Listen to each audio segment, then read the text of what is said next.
to forum number 5 of DigitalDNA.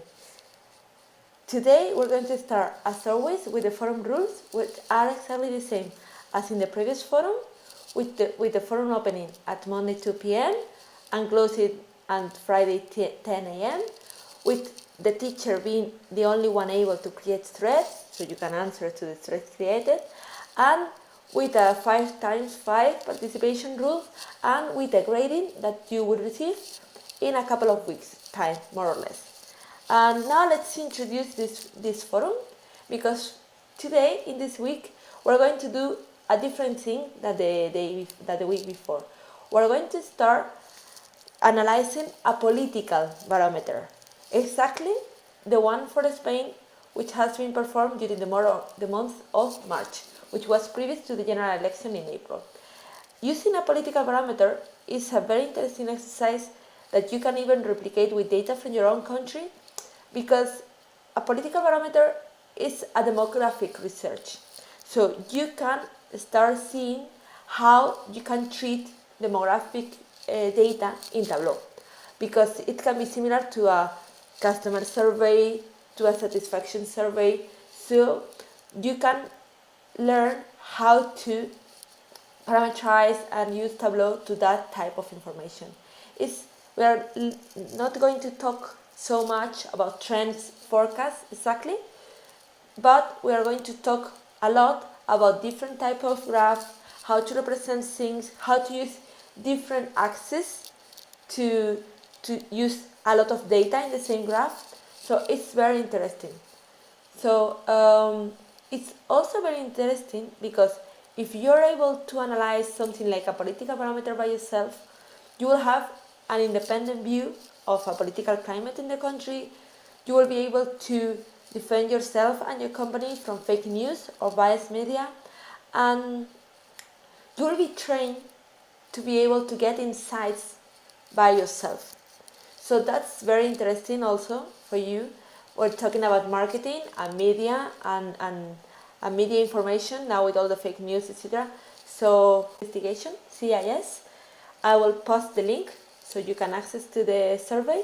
I have adapted quite a little bit the file in order to make it more easy to process, because one thing that we are going to learn also in this forum is how to process raw data. Why is that? Because sometimes when you search for a database in a public database, like for example the Center for Sociodemographic Investigation or the World Data Bank or something like that, you not always are able to download an Excel file. Instead, you will download our CSV or .dat format, which is a raw data format. Why is that? Because they don't know what tool you are going to use to process the data.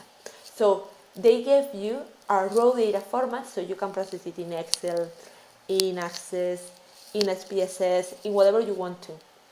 And also because if they send you a plain text data file, it weighs less. So it's easy to be downloaded, it's easy to be stored in the databases, etc. So we are going to start processing that kind of Excels. So let's go to start doing that. If you have seen, we have different files in our folder this week, and we have one which is called MDGM PT0, which is the CIS survey for March 2019, and the format is CSV. I have opened it with the text note or the notepad in Windows application, so you can see that you have here like the header, and you have a lot of information here which is very difficult to read like this. So sometimes if you open it and your Excel file is clever enough, it will open it and it will open it like a table. So that's fine. So don't panic if you can do it. But sometimes Excel cannot read this directly. So what we're going to do is we're going to select everything in the file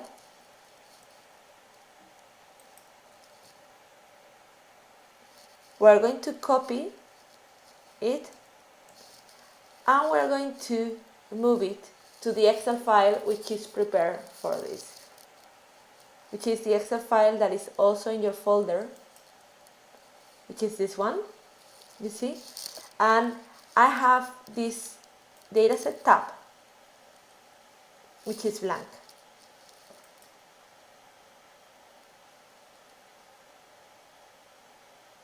You see, this is the dataset tab, which is blank, which is prepared to receive the dataset. So what we're going to do is we're going to copy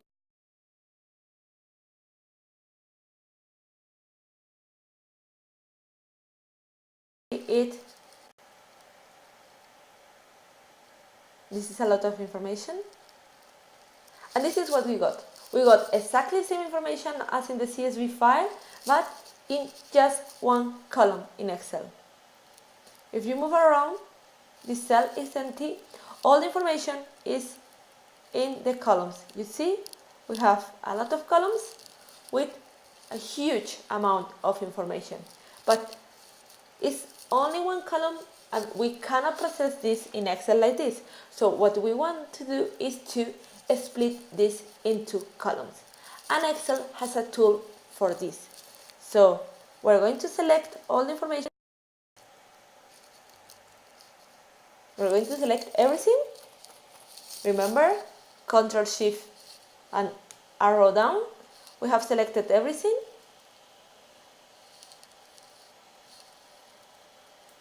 Okay, and we're going to go to the data menu.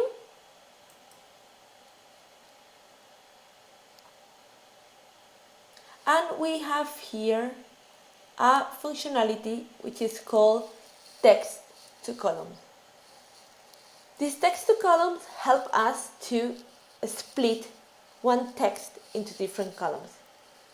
In this case, we have a file which is specifically prepared to be split. And we have this separator, which is the vertical bar, which clearly splits our fields. So we have a delimited because we have a delimitator, which is the vertical bar. In other cases, we can have fixed width when we can have some files where you have like from character 1 to 4, you have one field, to 5 to 9, you have another field, etc. But in this case, we have a delimitator, which is the most common way of seeing this. We are going to click in Next. And then we have here some options, like the tab, semicolon, and common arrow space, which are like the 4 most common delimiters. But in this case, we don't have any of this. We have another, because we are going to have to tap the vertical bar.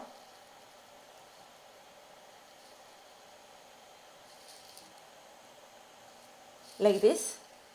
And you see, just in the moment that we have typed it, it has automatically read like everything is in different column. So we can even drag here and see how many fields we have. And see that we have a lot of information here with different columns. So we want to click Next. Here you can specify some specific format for each column. We're going to keep with General because it's like the most common one. But if you want something that has to be transformed as a date or as a number, you can specifically select the column here and specify which is the type here. So you could choose text or date, or even if you don't want to import it, you can skip it. So you have a lot of functionality here for analyzing and doing and updating what you are going to import. So we are going to click Finish. And Excel is now processing it and it's going to split this in every single column so we can have a workable database to work with.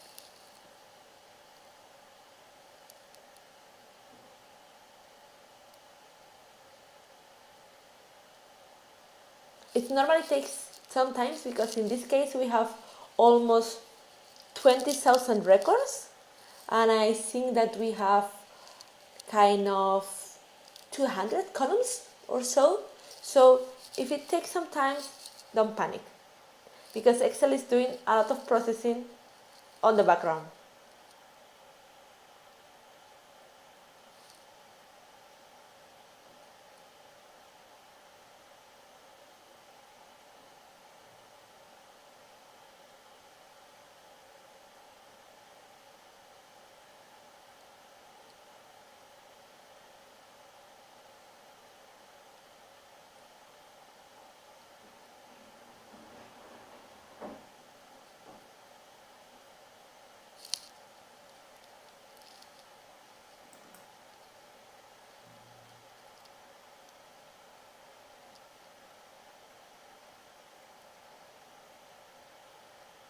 So you see, we have now our file perfectly split in all the columns.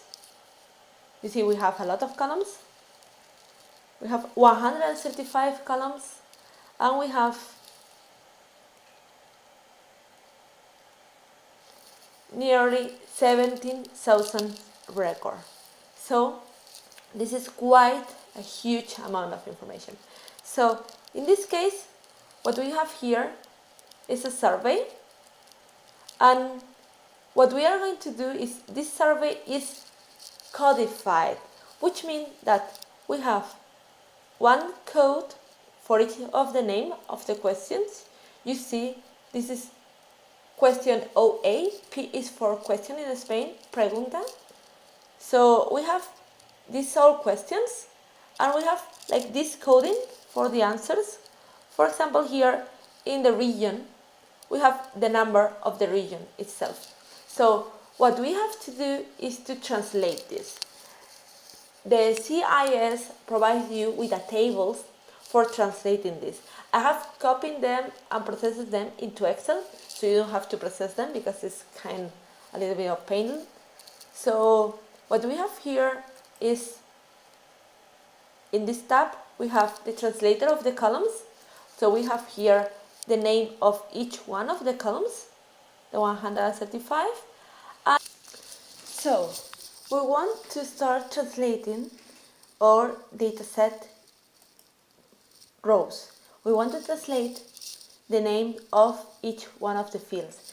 Later we have in trans, in the tab trans, the translation for some of those fields, and we will see it later.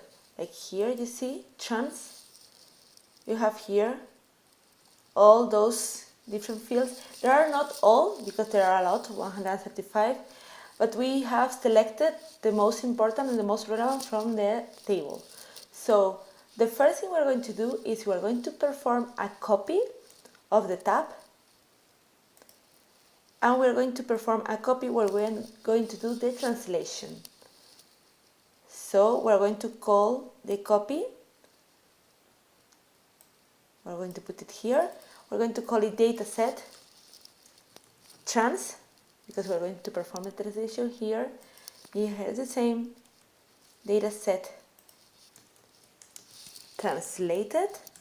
Okay, so what we're going to do is we're going to keep these titles. We're going to introduce a row below right now, insert, you see, and we're going to use the VLOOKUP function for doing the translation. Even though this is in horizontal, the table where we are going to look for the values is in vertical. So remember that you are going to use VLOOKUP where the origin of the data is in a vertical form. It doesn't matter what you are translated or the way the form that you are translated. The use of VLOOKUP or HLOOKUP depends on how the data from the origin is. So remember, we're doing the VLOOKUP. We're taking this cell, I'm going to lock the row, then I'm going to select this table array,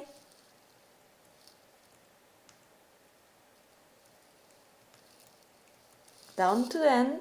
I'm going to fix the range, remember, so we don't lose anything if we move the formula. We're going to select a 2 because we want the values, we want the translation here from the second column. And as always, don't forget about the false. Never forget about the false. And click enter. So now we have the study code, we have the name. So what we're going to do is I'm going to move to the end of the table. Remember, command or control and the right arrow. So I move right to the end. I type something. So when I go back to the beginning, command or control left, I'm back in the beginning. I'm going to select all the range. So command shift right or control shift right. So I select everything and I use the command right button or the control R. Remember, command R, control R for replicating the formula. So I have all the translation here. This is a good thing about doing the lookup of the ranges, the cell looking. So you can extend a huge formula around and don't lose anything. So what I'm going to do is I'm going to format this table so it looks like more beautiful. So I'm going to select everything. I'm going to wrap the text so I can see all the text in the columns without having to increase their size. I'm going to put it in the middle or upward. This depends on how you want to look it better. I want to take it to bold. And for titles, I love to put them in some gray color and maybe with the blue font so I can see exactly that this is a title. So as you can see, we have translated the fields of the name of the question, so I know now what questions refer to anything. So I know, for example, that this question 1 refers to the degree of interest in politics, and the question 2 to the frequency with which people talk about politics. So what I have to do is doing the same translation with all these fields for those questions that I have. But instead of doing it with VLOOKUPs, I'm going to do it, but we're going to use another functionality that we saw in the second class, and later we have seen it sometimes, but we are now going to untap the true potential of the ranges, the name ranges. So I'm going to use for the example these two questions, question 1 and question 2. So I'm going to go to the translator and look for those two. Here they are. And what I want to do is I want to translate the codes, but I want to do it in a formula that is easier to read. So what I'm going to do is I'm going to select all the data from the code, and I'm going to use the name ranges. Remember, you can type it here, the name, here, and I'm going to call it P1 code. So I'm now going to, every time I type P1 code, I'm referring to this range. And I'm going to do the same with P2 code here, and I'm going to use the other way of creating a name, which is here in formula, define the name, click here, and I'm going to type P2 code. You see, it's clever, as it's the same, the first word, and this is the range. I'm going to click in OK. So I have now, see, P2 code, and let's check P1 code. So I have those two names referring to those ranges. So here, what I want to do is I want to translate these values, but if I type something here, I lost it. So this is why we made a copy. I want all the data here, so I can refer to this data, and I want the data here to be translated. So I can even erase all the data from here and just keep those ones that I'm going to translate. So I'll start with these two questions. So this VLOOKUP, and I'm going to select the first cell of the P1 here. I'm not going to fix the range, and you'll see why later. And I'm going to type the table array, which is P1 code, the second column, because it's where the values are, and then the false, and close parentheses, and press enter. So I have the translation here. I'm going to copy it down, Control Shift down, and use the Command D or Control D function, so I can have all the fields translated immediately. What I can do, and why name ranges are so easy to use here, if I just copy here the value with the Command R, Control C, Control V,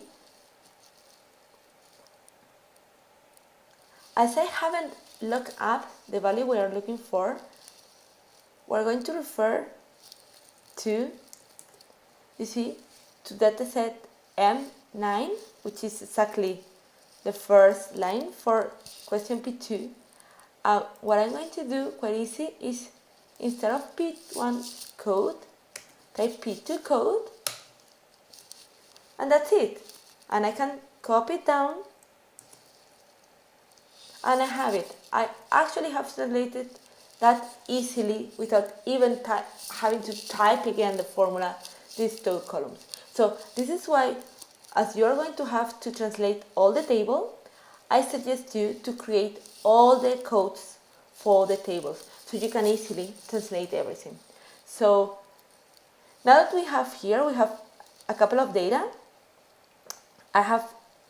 You remember, if we go to the analytics framework, we have done some analysis. We have checked, in order to do some analysis, we have checked the data, we have here the data. So what we have to have is some questions. Now we are like a blank page. So I have these two fields translated, and what I would like to see is the relationship of, depending on the degree of interest, how frequently people talk about politics. And I can easily do this with it too. And instead of going to Tableau, I'm going to use a pivot table. So we are going to start processing data a little bit, so you can have some actions. So what I'm going to do is, I'm going to select the whole table, and I'm going to create a pivot table where here in this tab that I have prepared specifically for the example. So I want to insert the pivot table in this existing worksheet in pivot table exercise 1 here. Intro and OK. So I have here my pivot table, and I want to start analyzing these two fields. The degree of interest in politics, which I'm going to put it here in rows, and the frequency which people talk about politics. So that's okay, but in this kind of questions, we don't have, like the other time, we don't have sales, we don't have nothing to add up or to average. So what we have to do is we have to count the number of occurrences of the records. So we have to use one field that we know that it have information in every single answer. And if we go to the dataset, or dataset translated, one of those fields are normally, or even though the code or the subject, because you have, for every single answer, every single line is a subject. So what you have to do is you have to count how many people have answered some of those questions. So you go here to the pivot table and took the subject as a count. So you move here and move it to values, and count the subject, it's a number because it's the number of the subject, but we don't want the number, we don't want the sum, we want the count. So we have to go here and check field settings, and here, instead of doing the sum, which is the by default parameter in Excel, we're going to take count, because we want to count the registers. We want to count the lines. So we have, you remember, we have 100, we have 16 194 answers. So this is what we have here. Remember that we have, even though if you go here and the last number is not at 16194, if you count how many records you have here in the survey, you have here 16194. So now you are sure that you are taking into account all the subjects, all the records in the survey. So this is a good thing to check when you are doing analysis in this kind of thing where you are not summing, you are counting that you are taking account all the records. So now what we're going to do is we're going to set up our pivot table a little bit. So we're going to sort it and we're going to put it more beautiful. So remember, in design, I don't want the compact form, I want the outline or tabular form, so I can see the text here. What I'm going to do also is I'm going to wrap the text here so I can see in not that width. It's like this. I'm going to do this with all the fields. Here, sorry.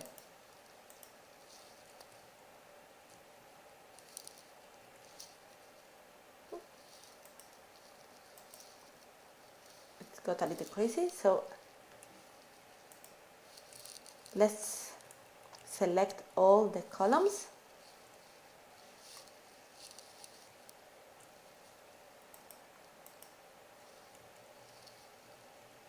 Here, take a width smaller, like 10 or so. Here I can stretch this so I can see the full name of the field. Here it is. So if you see, you remember that we have in the nominal variables, the non-numerical ones, we have like the ordinal variables. It was when you have like a certain order in them, even though they were not numbers. So in this case, it happens a lot with surveys. For example, here, in the degree of interest in politics, you can easily rank them because the higher interest is high, then you have enough, then you have like little, then you have nothing, then you have don't answer. So what we're going to do is we're going to rank it so when we can read it, it has like a kind of sorting. In this case, we don't cannot sort it like not alphabetically, not like depending in the count. So we have to do a manual sorting. And how do we do that? We do that if we click with the right button, we have here the move. So we can move like 1 to 1 like every single field. So my trick here is the field I want on the top, I move it to the end and I start moving everything like behind it. So I move high to the end, then I'm going to move enough to the end, then little, then nothing, and then don't answer. And I have it perfectly ranked. High enough, little, nothing, don't answer. And I'm going to do something similar with the frequency because again, I have a frequency here. So the first one will be habitually, then occasionally,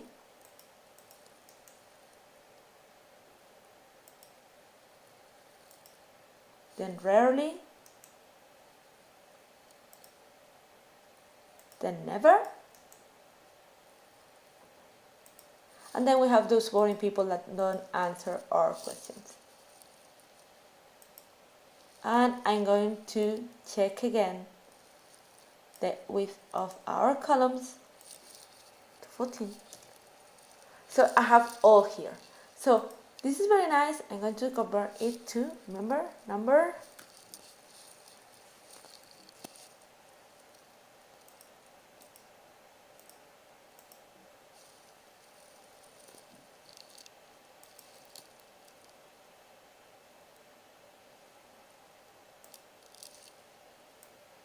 Okay, number with the separator. Okay, so I have here all the numbers.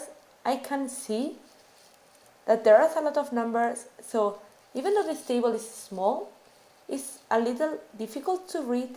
So we're going to uncover one of the most simple but useful functionality of Excel, which is the the conditional formatting. So I'm going to select this information and I'm going to go here in Home, Conditional Formatting, and you have here different types, which is highlighting cell rules based on some rules, or like a top bottom, when you can select a filter, but you're going to do it with colors, data bars, which feels like a data bar, and you have, even though you have icon sets, which looks lovely sometimes, but I love this, the color scales.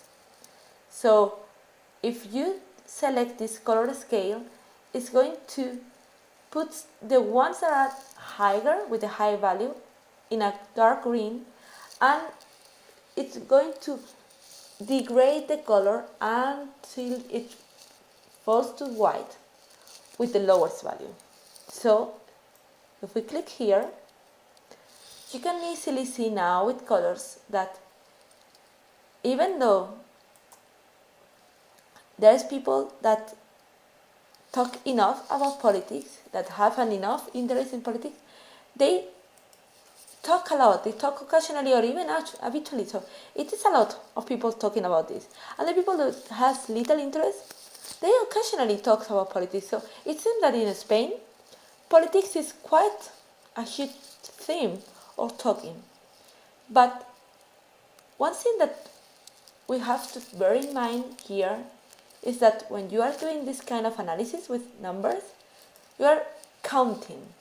So if you are going to do this kind of coloring, you have to bear in mind that if you have things like here, like enough or little or nothing, where they have almost the 90% or 85% of all the answers, they are going to be the ones that collect the higher colors.